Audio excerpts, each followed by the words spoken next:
My $8,500 wedding cake was completely destroyed, but it was the best money I ever spent.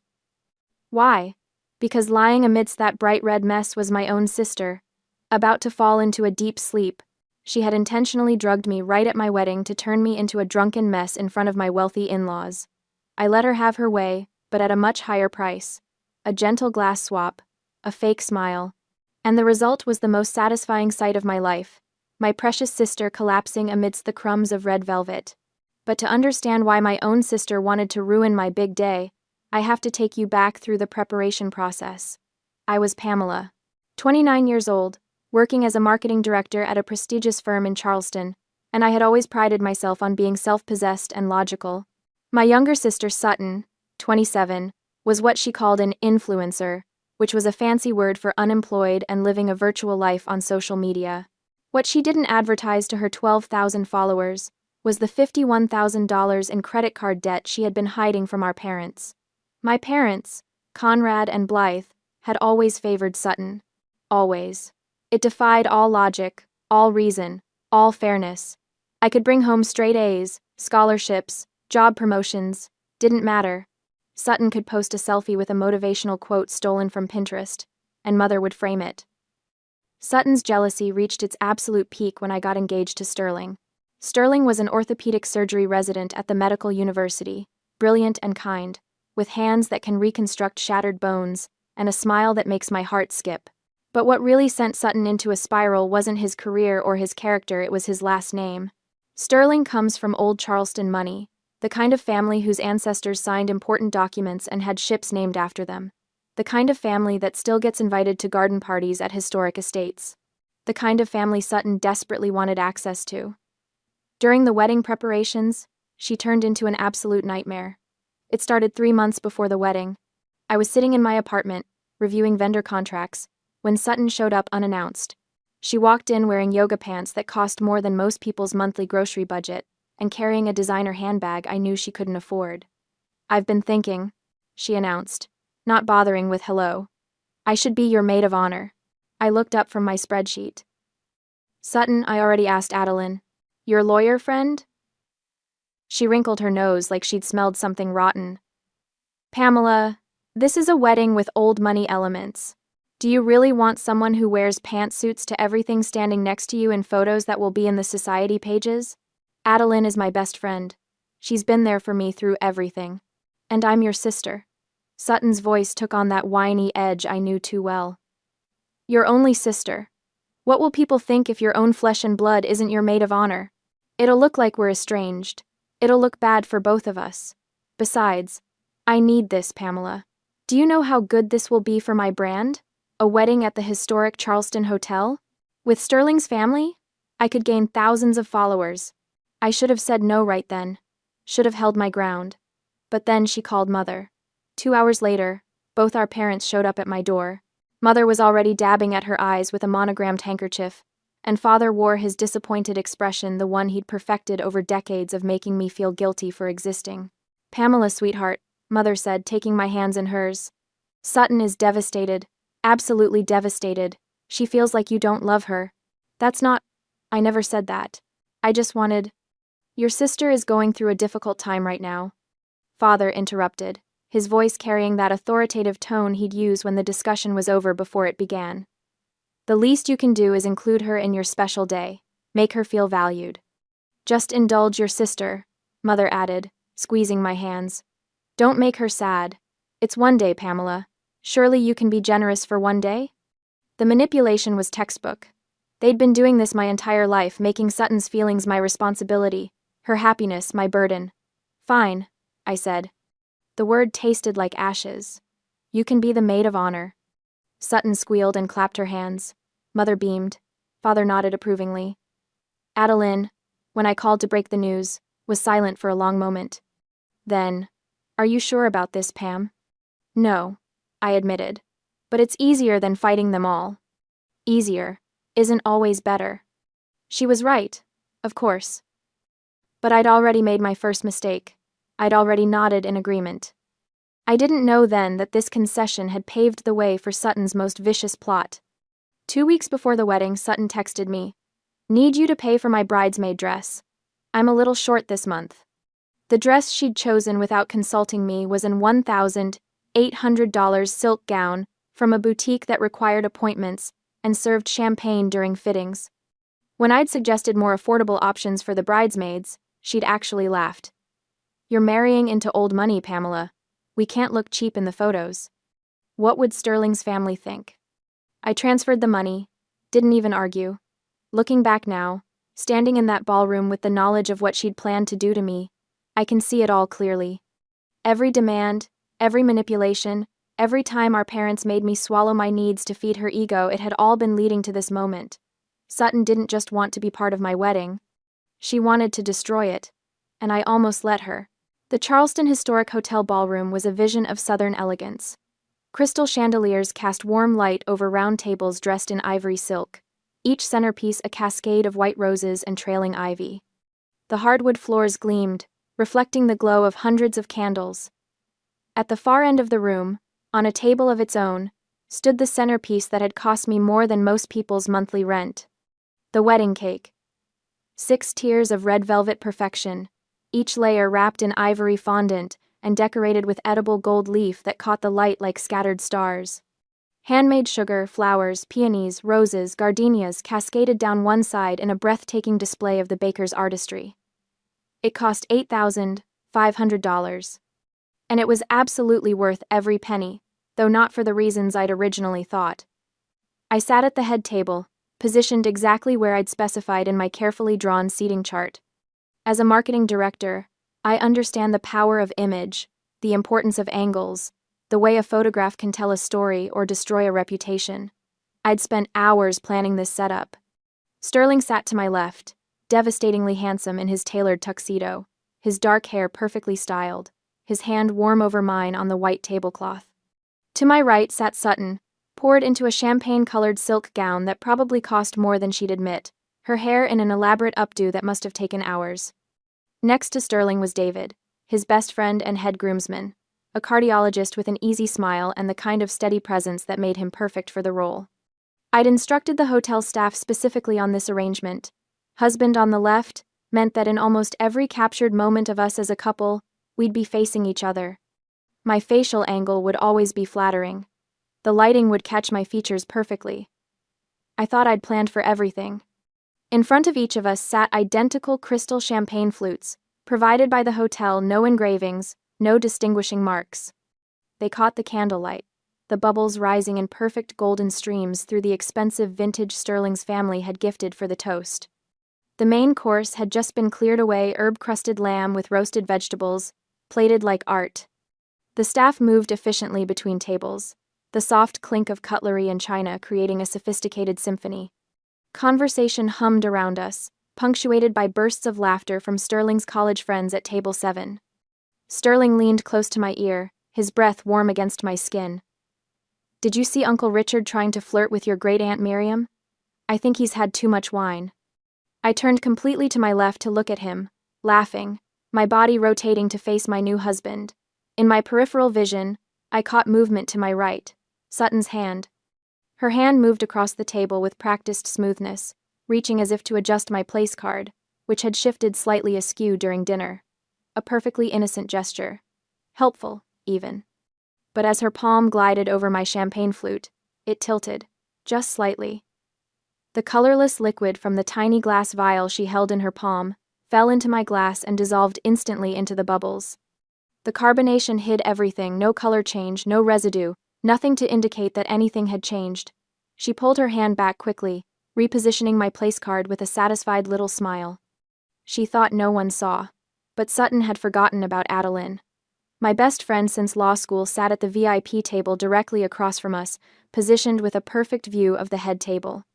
While Sutton had been so focused on me, on Sterling, on making sure we didn't notice her little trick, she'd completely overlooked the woman with the criminal defense lawyer's eye for detail, and the instincts of someone who'd spent years studying how people commit crimes. Adeline had seen everything. The gliding hand, the falling liquid, Sutton's smirk. My phone, lying face up on the table next to my champagne flute, buzzed. Bzzzzed. The sound was subtle, lost in the ambient noise of 200 guests celebrating. but I felt it. Saw the screen light up with an incoming message. I glanced down. An iMessage from Adeline. 5 short words, all in capitals. Swap glasses. She drugged it. My heart stopped. Actually stopped, then started again with a painful thud that I felt in my throat, my chest, my fingertips. The world tilted slightly, the chandelier light suddenly too bright, the sounds around me suddenly too loud. I froze, every muscle in my body locking into place. But years of client presentations, of high-stakes meetings, of maintaining composure when campaigns crashed or executives panicked, all of that training kicked in. My face remained calm, neutral. Perhaps a touch concerned, as any bride might be reading a text during her reception, but nothing more. I glanced up slowly, carefully, catching Adeline's eye across the room. She gave me the smallest nod, decisive, certain. She'd seen it, she was sure. I looked down at the champagne flute in front of me. The golden liquid sparkled innocently, bubbles still rising in those perfect streams.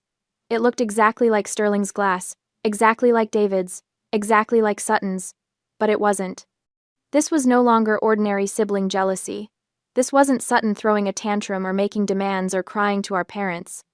This was a calculated, targeted attack designed to ruin my reputation in front of my husband's family. She'd planned this, had waited for the perfect moment. She wanted me to drink that glass. Wanted me to become disoriented, confused, sloppy. Wanted Sterling's family, the prestigious, old money family she was so obsessed with, to see me make a fool of myself. To see their new daughter-in-law as a drunk, as someone unfit for their son, someone who couldn't handle her alcohol at her own wedding, the people-pleaser in me, the one who'd spent 29 years swallowing my feelings and accommodating Sutton's tantrums, and nodding when our parents demanded I make her happy. That version of Pamela died in that moment. I knew I had to act, had to swap the glasses somehow, turn Sutton's plan back on her. But she was right there, less than 2 feet away, her attention fixed on both champagne flutes like a hawk watching prey. I sat frozen in my chair, hyper-aware of every detail. The weight of my phone in my hand, the condensation forming on the outside of the poisoned champagne flute, the sound of Sutton's breathing beside me, quick and excited, anticipating her victory. She was watching those glasses, both of them. I couldn't move, couldn't act. Not while her eyes were on them. I needed an opportunity, a distraction. I sat there, heart pounding, waiting. Sterling squeezed my hand, mistaking my tension for wedding day nerves. "You okay?" he murmured. "Perfect," I managed, the lie smooth and practiced. And then fate sent me the most powerful woman I'd ever met. I heard it. The click of heels on hardwood. Expensive heels, the kind that cost more than some people's car payments. The sound came from behind us, from the direction of the VIP waiting room, a private space the hotel had designated for immediate family to use for touch-ups and moments of quiet. The door opened. Mrs. Eleanor stepped out. Sterling's mother was a force of nature contained in a 5'6" frame. Her Oscar de la Renta gown, navy silk with intricate beading that probably cost more than my car, fit her perfectly. Her silver hair was styled in an elegant chignon. Diamond earrings caught the light. She'd clearly been touching up her makeup, her lips now a fresh shade of classic red. She walked along the back of our row of chairs, her path taking her directly behind the head table. Click, click, click. The sound of her heels was distinctive in the brief lull between courses, audible over the soft conversation. I felt Sutton stiffen beside me. If there was one thing my sister couldn't resist, it was an opportunity to impress someone important, and Mrs. Eleanor was the most important person at this wedding, the matriarch of a family whose name appeared on buildings and scholarship funds, whose opinion could open doors or close them forever. Sutton's head whipped around so fast I'm surprised she didn't get whiplash. She practically leaped from her chair, stepping directly into Mrs. Eleanor's path with the enthusiasm of a golden retriever seeing its owner after a long day. "Oh, Mrs. Eleanor." Sutton's voice went up an octave, dripping with manufactured sweetness. "Were you resting in the VIP room too? I hope the reception isn't too overwhelming for you. I know these events can be absolutely exhausting, especially with so many people wanting your attention." She'd turned her back completely to the table, to me, to the glasses. In my head, Adeline's text blazed like neon. Swap glasses. This was it, my only chance. My hands moved to the bases of both champagne flutes. My fingers were steady years of handling delicate presentation materials, had given me precision I'd never appreciated until this moment. I didn't lift the glasses. That would be too obvious, too noticeable, even with Sutton's back turned. Someone might see. A guest, a server, even Sterling if he happened to glance down. Instead, I slid them. Meanwhile, my sister's voice echoed behind me. I must say, Sutton continued, not waiting for a response, reaching out to lightly touch the sleeve of Mrs. Eleanor's gown. This Oscar de la Renta dress was absolutely born for you. The beading, the cut, its perfection. You have the most incredible eye for fashion. I was just telling Pamela earlier how elegant you looked. Simply elegant. The silk tablecloth was perfect for this expensive, smooth, with just enough friction to control the movement but not enough to resist it. I applied gentle pressure to the bases of both glasses, pushing my drugged glass toward Sutton's position while simultaneously pulling her clean glass toward mine. They glided across the fabric like figure skaters on ice, moving just 1 millimeter above the surface, the liquid inside barely rippling. Swish. I rotated the new glass slightly in my position, turning it so the faint lipstick mark Sutton had left on the rim faced away from where she'd been sitting. The entire process took 5 seconds, exactly the time it took Sutton to finish her effusive compliment about the dress and start in on how much she admired Mrs. Eleanor's philanthropic work with the children's hospital. No one noticed. The servers were at the far end of the ballroom. The guests were engaged in their own conversations. Sterling was watching his uncle Richard, who had indeed cornered my great-aunt Miriam near the bar. But Adeline noticed. I glanced toward the VIP table. She was holding her wine glass, but her eyes were on me. When our gazes met, the corner of her mouth lifted in the smallest smile. She raised her glass fractionally, a toast only I could see. My network of allies had worked perfectly, and I knew with absolute certainty that Adeline wouldn't take her eyes off my sister for the rest of the night. She'd watch. She'd document. She'd be ready. Mrs. Eleanor extracted herself from Sutton's attention with the practiced grace of someone who'd been handling social climbers for decades. How kind of you to say so, dear. If you'll excuse me, I should return to my table. She glided away, leaving a cloud of expensive perfume in her wake. Sutton turned back to her seat and practically bounced into her chair, her face flushed with triumph. She thought she'd just secured major points with my mother-in-law, thought she'd had a successful networking moment that would definitely be worth an Instagram story later. She glanced at the table. The 2 champagne flutes sat exactly as they had before she'd turned around. Same positions, same fullness, same innocent sparkle of golden bubbles. Her eyes flicked to them briefly, then away. No suspicion, no concern. Why would there be? They looked identical. And her overconfidence, her absolute certainty that she'd outsmarted me, that her plan was flawless, had killed any instinct to double-check.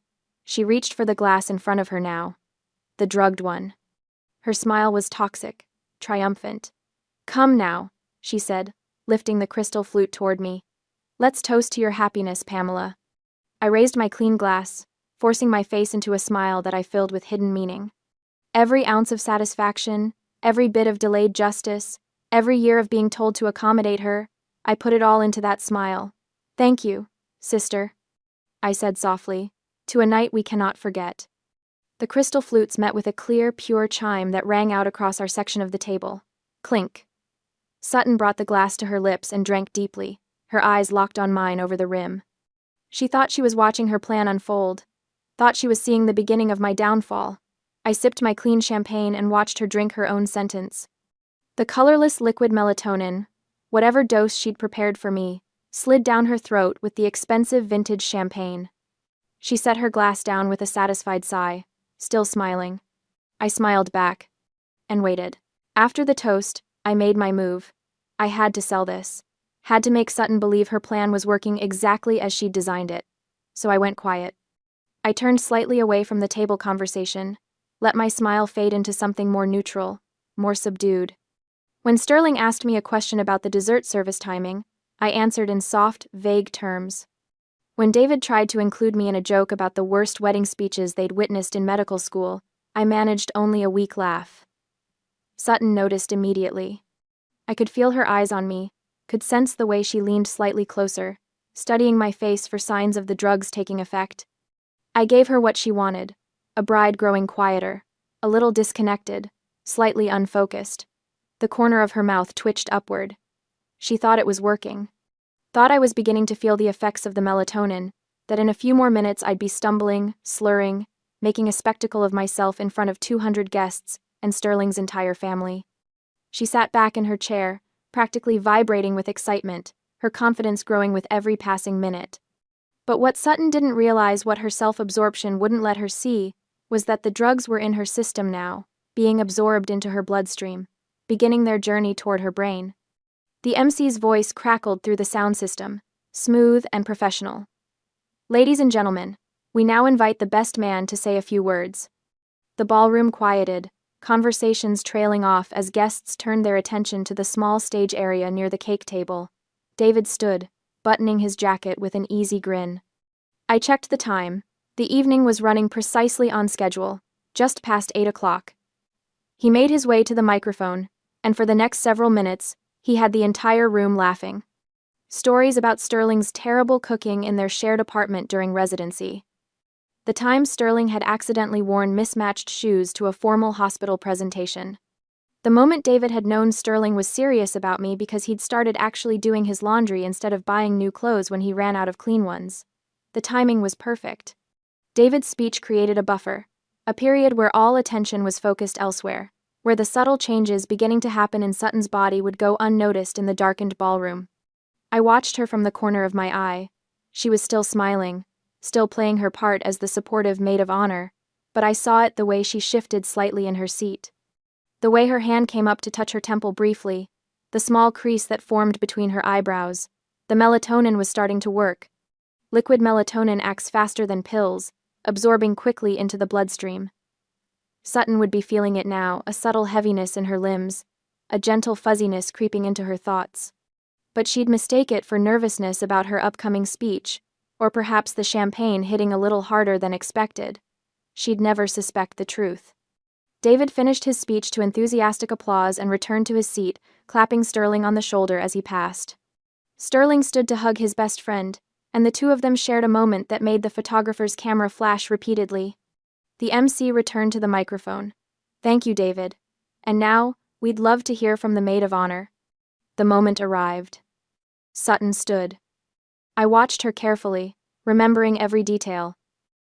The way she had to steady herself briefly with a hand on the table.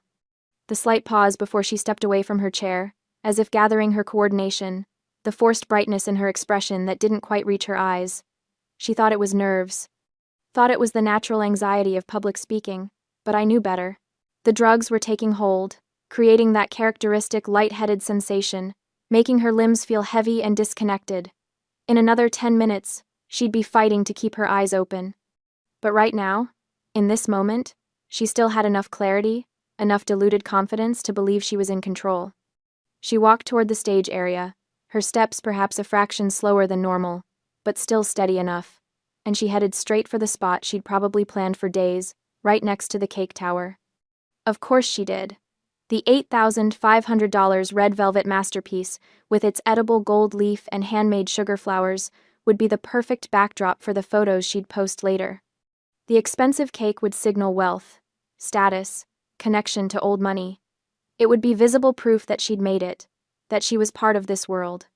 She positioned herself as close to the cake table as possible, probably closer than the catering staff would have liked. Her left hand held a newly refilled wine glass, and her right hand accepted the wireless microphone from the MC. The microphone. That beautiful, treacherous wireless microphone that would broadcast every word to the entire ballroom through the sophisticated sound system Sterling's family had paid extra for. Sutton didn't think about that. Didn't consider what might happen if she lost control of her words, if the drugs in her system made her truth-telling and uninhibited. She just smiled at the crowd and began to speak. "Good evening, everyone," she started, her voice amplified perfectly through the speakers. "For those who don't know me, I'm Sutton, Pamela's sister and her maid of honor." Her words were still clear, still controlled, but I could see the effort it took, the way she stood just a little too still, like someone trying not to sway. I've known Pamela my entire life, obviously, and I have to say, She paused for effect, playing to the crowd. It's been quite a journey watching her find someone worthy of her. Polite laughter from the guests. Pamela has always been the responsible one, the organized one, the one with the perfect plans and the perfect career. There was an edge to her voice now, something sharp hiding beneath the saccharine sweetness. And now she has the perfect husband from the perfect family. I sat below the stage, my hand finding Sterling's and squeezing tight. He squeezed back. He had no idea what was coming. None of them did. Sutton raised her wineglass slightly, the liquid catching the light.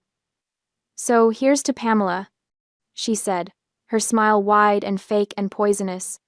"To my perfect sister and her perfect life." The crowd murmured appreciation, glasses raising in response. But I sat there, watching, waiting for the moment when the melatonin would hit full force, waiting for karma to strike, waiting for my sister to fall.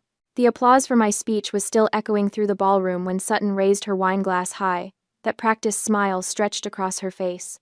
She delivered her performance flawlessly, the loving sister, the gracious bridesmaid, the picture of family unity. But I knew better. I'd always known better. "To my sister and her new husband," she announced, her voice carrying that theatrical lilt she'd perfected for her Instagram videos. "May your marriage be everything mine will be someday." The crowd murmured their approval. Sterling's hand found mine under the table, his fingers warm and steady.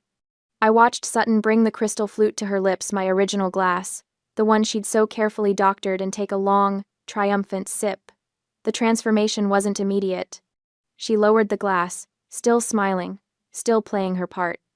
But then I saw it, the slight wobble in her stance, the way her free hand reached for the podium, as if the floor had suddenly shifted beneath her feet. "Thank you all for," her words slurred at the edges. She blinked rapidly, her eyelids growing heavy. The crystal flute trembled in her grip. Adeline leaned close to me, her voice barely a whisper. "How much did she use? How much did she use?" "I don't know," I murmured back, "but judging by how fast it's hitting her, a lot more than the recommended dose." She swayed visibly now, her knuckles white as she gripped the microphone stand. The entire ballroom had gone quiet, 300 guests watching as my sister's carefully constructed facade crumbled in real time. "Why?" Her voice cracked through the speakers, confused and frightened. "Why is the ceiling spinning?" The wineglass slipped from her fingers first. It tumbled through the air in what felt like slow motion, crystal catching the light before it shattered against the stage floor. The sound was sharp, final like a gunshot in the sudden silence. Then Sutton's legs gave out completely. She pitched forward, her right hand still clutching the microphone in a death grip, as if that slim piece of metal could somehow anchor her to consciousness. Her body moved with the terrible weight of dead gravity, no attempt to catch herself, no protective instinct left in her drugged system. The impact was catastrophic. Boom. 6 tiers of red velvet wedding cake, $8,500 worth of artisanal perfection, each layer carefully crafted with gold leaf details and delicate sugar flowers, exploded on contact. Sutton's face hit first, then her entire torso, her $1,800 bridesmaid dress plunging into the destruction like a diver entering water. Except instead of water, there was buttercream frosting, cake crumbs, and the deep crimson interior of red velvet layers. The visual was horrifying. White cream mixing with red cake created something that looked disturbingly like a crime scene. My sister lay motionless in the wreckage, her platinum blonde hair matted with frosting, her ivory dress now stained beyond recognition. It looked like she'd been destroyed, violently, in front of 300 witnesses. My mother's scream pierced the air. "Sutton!" But Sterling was already moving. His doctor's training kicked in before anyone else could even process what had happened. He was on the stage in seconds, his tuxedo forgotten as he dropped to his knees beside the cake wreckage. "Someone cut the music," he commanded, his voice calm but absolute. The jazz quartet fell silent immediately. Sterling worked fast, his hands moving with professional precision. He grabbed Sutton's shoulder and firmly rolled her onto her side to clear her airway, wiping the thick layer of buttercream from her nose and mouth. I watched my husband check her pulse at her neck, then lift her eyelids to examine her pupils, his expression growing darker with each assessment. The entire ballroom held its breath. David stood frozen at the head table. Eleanor had her hand pressed to her heart. My father was pushing through the crowd, his face pale. The movement of being rolled over seemed to jolt Sutton. Her hand was still wrapped around the microphone, the wireless device dragging across her chin as Sterling positioned her. In her delirium, her eyes flickered open, unfocused, unseeing. She looked directly at Sterling, but I could tell she wasn't really seeing him. No. The word came out broken, barely audible, but the microphone, now resting right near her lips, picked it up perfectly. Her voice echoed through the ballroom speakers, distorted and weak. Wrong glass. The drugged glass? The confession hung in the air like smoke. Time seemed to freeze. Every single person in that ballroom had heard it. The words were slurred, confused, but unmistakable. Wrong glass. Drugged glass. The implication was inescapable. Sterling's hands stilled. He raised his head slowly, his gaze moving from Sutton's unconscious form to where my parents now stood at the edge of the stage. His expression was cold, colder than I'd ever seen it. "She isn't having a stroke," he said, each word precise and clinical. "This is a synergistic toxicity. Alcohol potentiating a central nervous system depressant. These are classic symptoms of a sedative overdose." My mother made a choking sound. "What? No, that's not, she wouldn't." Sterling pulled out his phone and called 911, briefly explaining the situation to the dispatcher using medical terminology before hanging up. My father finally found his voice. "This is ridiculous. Sutton would never, there must be some mistake."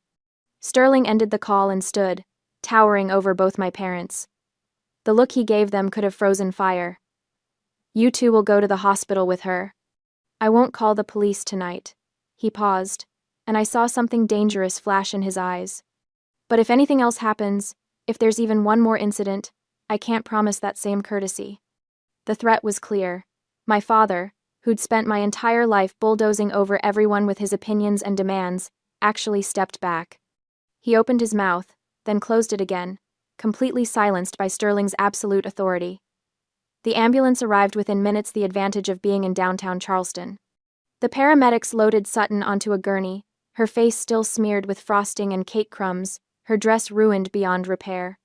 My mother climbed into the ambulance without a word, her face twisted in that familiar expression of martyred suffering. My father lingered at the ballroom entrance, looking back at me with something I couldn't quite read. Accusation? Guilt? Fear? I met his gaze steadily, refusing to look away, refusing to give him the comfort of my submission. Then he was gone, and the ambulance pulled away into the Charleston night. The ballroom was chaos, guests murmuring in shocked clusters, hotel staff frozen in uncertainty, the destroyed cake, a crimson monument to the evening's disaster.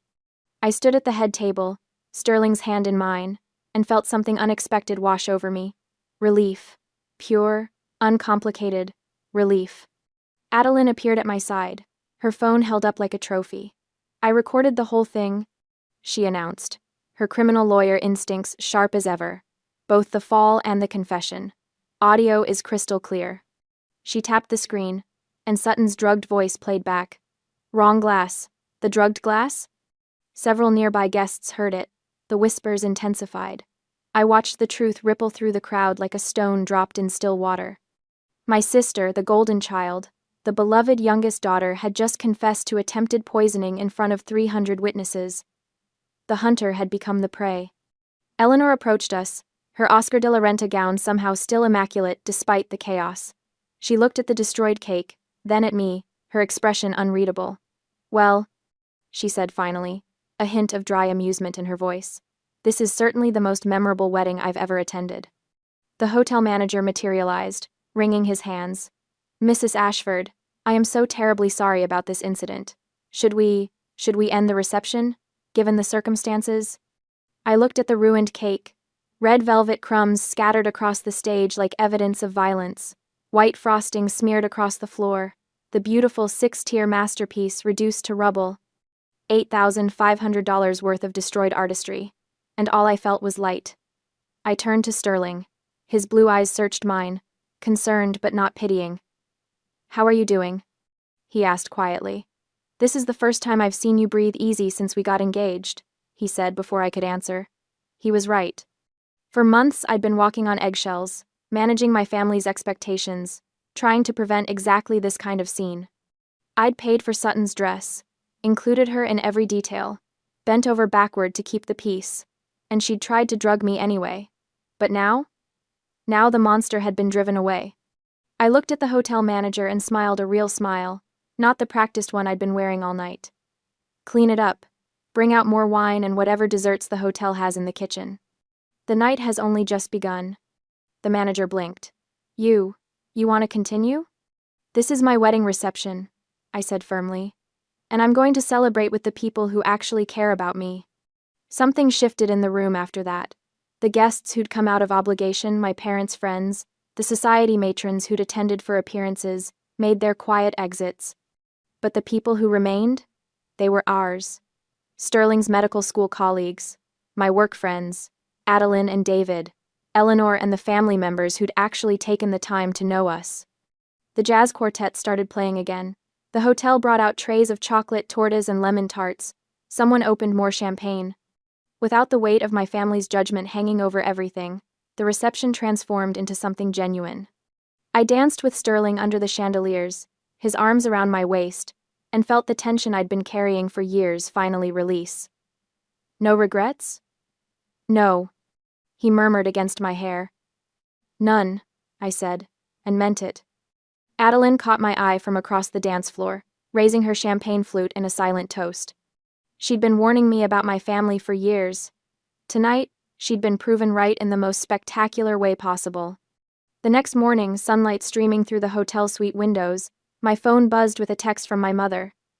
How could you let this happen? Sutton only did it because she felt left out. She felt pressured seeing you enter such a wealthy family. She made a mistake. You need to forgive her. Family is family. I read it twice, feeling the familiar guilt try to take root. The old Pamela, the one who'd spent 29 years trying to earn her parents' love, would have replied. Would have apologized. Would have found a way to make it her fault. But that Pamela had died somewhere between the glass swap and the cake destruction. I deleted the message without responding. Then I blocked the number. Sterling watched me from the bed, understanding without asking. You okay? Yeah, I said, and realized it was true. I really am. I blocked my father's number next, then Sutton's. One by one, I cut the threads that had bound me to their toxicity for my entire life. No more money transfers to cover Sutton's debts. No more guilt-trip phone calls. No more playing the role of the disappointing daughter. Freedom tasted like the Charleston morning air, salty and clean. 1 year later, Sterling took me to a prenatal checkup at Charleston Medical. I was 8 months along, my belly round and firm under my sundress. The ultrasound technician smiled as she moved the wand across my skin. Everything looks perfect, she said. Your baby girl is healthy and growing right on schedule. A daughter. Sterling's hand tightened around mine, his eyes bright with unshed tears. We'd talked about this moment for months, about the kind of parents we wanted to be, the kind of family we wanted to create. No golden child, I said quietly, echoing the promise we'd made to each other. Every child equal, Sterling agreed. Always. We drove home through the historic district, past the antebellum homes and oak trees dripping with Spanish moss. My phone, new number, new contacts, sat silent in my purse. My mother had tried to reach out through mutual acquaintances, leaving messages about wanting to make amends and be part of her grandchild's life. I hadn't responded.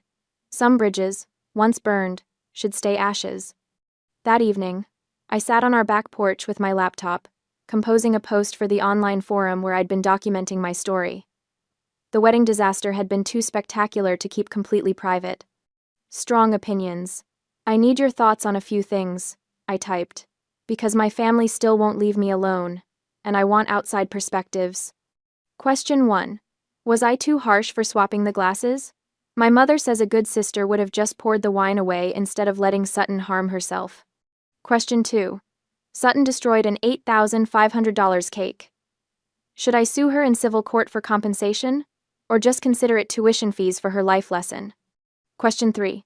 Do you agree with me that it's better to lose $8,500 to get rid of toxic people than to preserve a fake perfect wedding?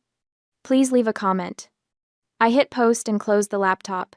Inside, Sterling was cooking dinner, humming along to jazz music.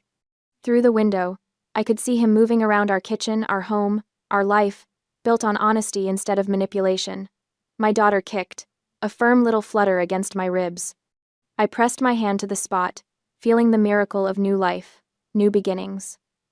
The wedding cake had been destroyed, the bridesmaid dress ruined, my family ties severed, and I had never been happier. The monster was gone, the cage was open, and I was finally completely free.